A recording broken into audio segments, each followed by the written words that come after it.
ಇದು ಅತ್ಯಂತ ಇಂಪಾರ್ಟೆಂಟ್ ಆದ ವಿಡಿಯೋ. ನಾಳೆ ಎಕ್ಸಾಮ್ ಬರೆಯಲು ಹೊರಟಿರುವ ಪ್ರತಿಯೊಬ್ಬ ವಿದ್ಯಾರ್ಥಿ ಇದನ್ನ ನೋಡಲೇಬೇಕು. ಏಕೆಂದರೆ ವರ್ಷವೆಲ್ಲ ಕಷ್ಟಪಟ್ಟು ಅತ್ಯಮೂಲ್ಯವಾದ ಸಮಯವನ್ನ ಹಾಕಿ ಸ್ಟಡಿ ಮಾಡಿರ್ತೀರಿ. ನೀವು ಬರೆಯುವ 3 ಗಂಟೆ ಪೇಪರ್ಗೆ ವರ್ಷವೆಲ್ಲ ತಪಸ್ಸಿನ ತರ ಅಭ್ಯಾಸ ಮಾಡಿರ್ತೀರಿ. ಆ 3 ಗಂಟೆಯಲ್ಲಿ ಸ್ವಲ್ಪನಾದರೂ ಎಡವಟ್ಟು ಆದರೆ ವರ್ಷವೆಲ್ಲ ಕಷ್ಟಪಟ್ಟು ಓದಿದ್ದು ಹೊಳೆಯಲ್ಲಿ ಹುಣಸೆ ಹಣ್ಣು ತೊಳೆದಂತೆ ವ್ಯರ್ಥ ಆಗುತ್ತದೆ. ನೀವು ಯಾವುದೇ ಎಕ್ಸಾಮ್ ಬರೆಯುವವರು ಆಗಿದ್ದರೂ ಇದನ್ನ ನೋಡಲೇಬೇಕು. ನಾ ಹೇಳಿದ ತಪ್ಪುಗಳನ್ನ ನೀವು ಆಗಲೇ ಮಾಡ್ತಾ ಇದ್ದರೆ ತಿದ್ದಿಕೊಳ್ಳಬೇಕು ಮತ್ತು ಯಾವತ್ತಿಗೂ ಅವುಗಳನ್ನ ಮಾಡಲೇಬಾರದು. ಬನ್ನಿ ಸಮಯ ವೇಸ್ಟ್ ಮಾಡದೆ ವಿಷಯಕ್ಕೆ ಬರೋಣ. ವರ್ಷವಿಡೀ ಅಧ್ಯಯನ ಮಾಡಿದ್ದನ್ನ ಕೇವಲ 3 ಗಂಟೆಯಲ್ಲಿ ಸಾಬೀತು ಮಾಡಿ ತೋರಿಸಬೇಕಾಗುತ್ತದೆ.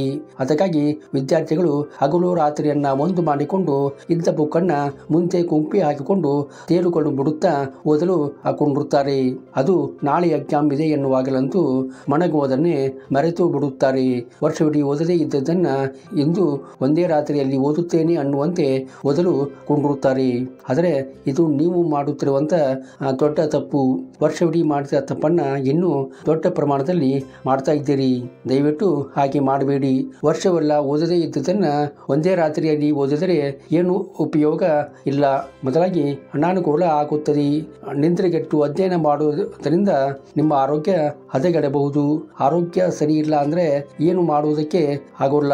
ಎಕ್ಸಾಮ್ಗೆ ಅಟೆಂಡ್ ಆಗದೇ ಇರುವಂತ ಸ್ಥಿತಿ ಬರಬಹುದು.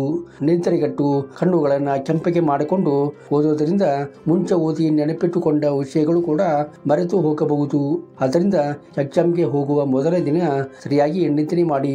ನಿದ್ರೆ ವಿಷಯದಲ್ಲಿ ನೋ ಕಾಂಪ್ರಮೈಸ್. ಹಾಗೆ ಊಟವನ್ನ ಸರಿಯಾಗಿ ಮಾಡಿ. ಜಾಸ್ತಿ ತಿನ್ನುವುದು ಈ ಸಮಯದಲ್ಲಿ ಅಂತೂ ಮೋಸ್ಟ್ ಡೇಂಜರಸ್. ನಿಮ್ಮ ಇಡೀ ಎಕ್ಸಾಮ್ಗೆನೆ ಚೆಕ್ಮೇಟ್ ಕೊಡುವ ಸಾಧ್ಯತೆ ಅಲ್ಲ ಕಳೆಯುವಂತೆ ಇಲ್ಲ. ಆದ್ದರಿಂದ ಹುಷಾರಾಗಿರಿ ಮತ್ತು ಅತಿ ಕಡಿಮೆಯನ್ನ ತಿನ್ನಬೇಡಿ. ಇದರಿಂದಾಗಿ ನಿದ್ರೆ ಸರಿಯಾಗಿ ಬಾರದೆ ಎಕ್ಸಾಮ್ ಬರೆಯುವ ಸಮಯದಲ್ಲಿ ತೊಂದರೆ ಕೊಡಬಹುದು. ಅದಕ್ಕಾಗಿ ಸರಿಯಾದ ಪ್ರಮಾಣದಲ್ಲಿ ಊಟ ಸೇವಿಸಿ. ಆರೋಗ್ಯ ಹದಗೆಡುವ ಸಂಭವ ಇದ್ದರೆ ತಕ್ಷಣ ಡಾಕ್ಟರ್ ಬಳಿ ಹೋಗಿ ಟ್ರೀಟ್ಮೆಂಟ್ ತೆಗೆದುಕೊಳ್ಳಿ. ಒಟ್ಟಿನಲ್ಲಿ ನಿಮ್ಮ ಆರೋಗ್ಯದ ಕಾಳಜಿ ವಹಿಸಿ. ಪ್ರತಿಯೊಬ್ಬ ವಿದ್ಯಾರ್ಥಿಗೂ ಒಂದು ಭಯ ಇದ್ದೇ ಇರುತ್ತದೆ. ನಾವು ಓದದೇ ಬಿಟ್ಟ ವಿಷಯದ ಮೇಲೆ ಕ್ವಶನ್ ಕೇಳ್ತಾರೋ ಏನು. ಹಾಗೆ ಕೇಳಿದರೆ ಏನು ಮಾಡೋದು, ಬಿಡೋದು ಬೇಡ, ಓದೋ ಎಂದುಕೊಂಡು ಎಲ್ಲ ವಿಷಯಗಳನ್ನ ಓದುವಂತ ವ್ಯರ್ಥ ಪ್ರಯತ್ನವನ್ನ ಮಾಡ್ತಾರೆ. ಇದರಿಂದಲೂ ಸಹಿತ ಅನುಕೂಲ ಆಗುವ ಬದಲು ಅನಾನುಕೂಲವೇ ಆಗುವುದು. ಒಂದು ವಿಷಯವನ್ನ ನೆನಪಿಟ್ಟುಕೊಳ್ಳಿ. ಕೇವಲ ಒಂದೇ ಒಂದು ಬಾರಿ ಓದಿದರೆ ಯಾವ ವಿಷಯವೂ ನೆನಪಲ್ಲಿ ಇರೋದಕ್ಕೆ ಸಾಧ್ಯ ಇಲ್ಲ. ಹಲವಾರು ಬಾರಿ ಓದಿ ಮನನ ಮಾಡಿಕೊಂಡಾಗ ಮಾತ್ರ ಅವು ನಮ್ಮ ಮೆಮೊರಿಯಲ್ಲಿ ಸೇವ್ ಆಗುತ್ತವೆ. ಒಂದೇ ಬಾರಿಗೆ ಎಲ್ಲ ವಿಷಯಗಳನ್ನ ತಲೆಗೆ ತುಂಬಿದರೆ ನೆನಪಲ್ಲಿ ಉಳಿಯುವುದು ದೂರದ ಮಾತು. ಮೆಮೊರಿಯಲ್ಲಿ ಸೇವ್ ಆಗಿದ್ದ ಡಾಟಾ ಕೂಡ ಲಾಸ್ ಆಗುವ ಸಂಭವ ತುಂಬಾ ಜಾಸ್ತಿ. ಆದ್ದರಿಂದ ದಯವಿಟ್ಟು ಅಂತ ಕೆಲಸವನ್ನ ಯಾವತ್ತೂ ಮಾಡಬೇಡಿ.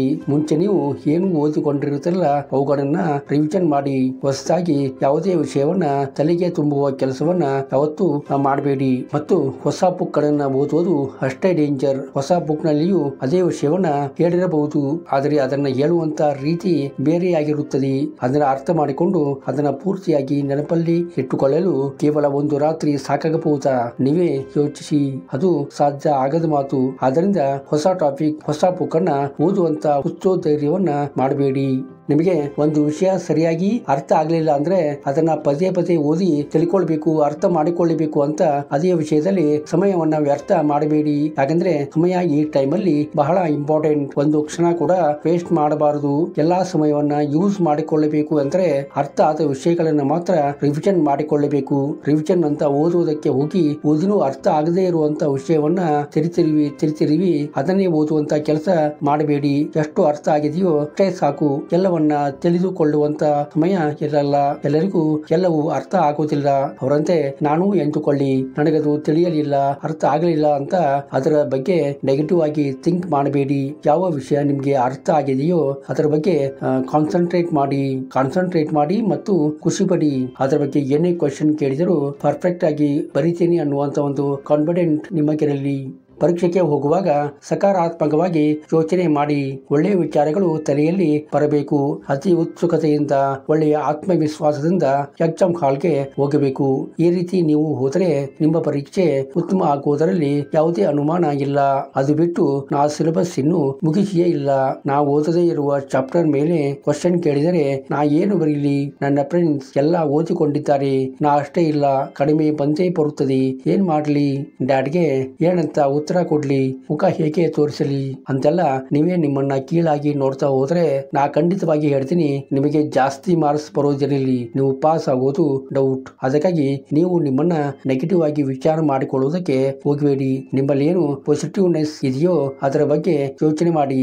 ಎಷ್ಟನ್ನ ಓದಿ ನೆನಪಲ್ಲಿ ಇಟ್ಟುಕೊಂಡಿದ್ದೀರೋ ಅದರ ಬಗ್ಗೆ ಖುಷಿ ಇರಲಿ, ಹೆಮ್ಮೆ ಇರಲಿ.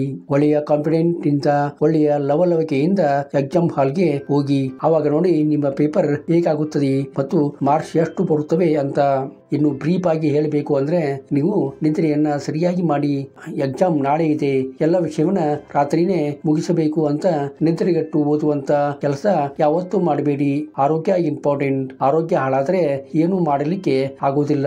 ಊಟವನ್ನ ಸರಿಯಾಗಿ ತೆಗೆದುಕೊಳ್ಳಿ. ಹೊರಗಿನ ಆಹಾರ ಪದಾರ್ಥಗಳನ್ನ ಎಕ್ಸಾಮ್ ಮುಗಿಯುವವರೆಗೂ ಆದರೂ ದೂರ ಇರಿ. ಸ್ವಲ್ಪ ಆರೋಗ್ಯ ಕೆಡುವ ಸೂಚನೆ ಇದ್ದರೆ ತಕ್ಷಣ ಡಾಕ್ಟರ್ನ ಸಂಪರ್ಕಿಸಿ. ಮತ್ತು ಓದದೇ ಇರುವ ವಿಷಯಗಳನ್ನ ಓದುವುದಕ್ಕೆ ಹೋಗಬೇಡಿ. ಒಂದೇ ಬಾರಿ ಓದಿದರೆ ಯಾವುದೂ ನೆನಪಲ್ಲಿ ಉಳಿಯುವುದಿಲ್ಲ. ಆದ್ದರಿಂದ ಹೊಸ ವಿಷಯವನ್ನ, ಹೊಸ ಬುಕ್ಕನ್ನ ಈ ಸಮಯದಲ್ಲಿ ಮುಟ್ಟಲೂಬಾರದು. ಅರ್ಥ ಆಗದೇ ಇದ್ದವುಗಳನ್ನ ಮತ್ತೆ ಮತ್ತೆ ಓದಿ ತಿಳಿದುಕೊಳ್ಳುವ ಪ್ರಯತ್ನ ಮಾಡಬೇಡಿ. ಅದು ಸಮಯ ವ್ಯರ್ಥ. ಅದನ್ನ ಬಿಟ್ಟು ಓದಿದ ವಿಷಯಗಳನ್ನ ರಿವಿಷನ್ ಮಾಡಿ. ಮತ್ತು ಇನ್ನೂ ಒಂದು ಇಂಪಾರ್ಟೆಂಟ್ ಅಂದ್ರೆ ನೆಗೆಟಿವ್ ಆಗಿ ನೀವು ಯೋಚನೆ ಮಾಡುವುದಕ್ಕೆ ಹೋಗಬಾರದು. ಪಾಸಿಟಿವ್ ಆಗಿ ಥಿಂಕ್ ಮಾಡಿ. ನನ್ನ ಬೆಸ್ಟ್ ಅನ್ನ ಇದೇ ಎಕ್ಸಾಮ್ ನಲ್ಲಿ ಮಾಡುತ್ತೇನೆ ಅಂತ ನಿರ್ಧಾರ ಮಾಡಿ. ಎಲ್ಲವೂ ಒಳ್ಳೆಯದಾಗುತ್ತದೆ.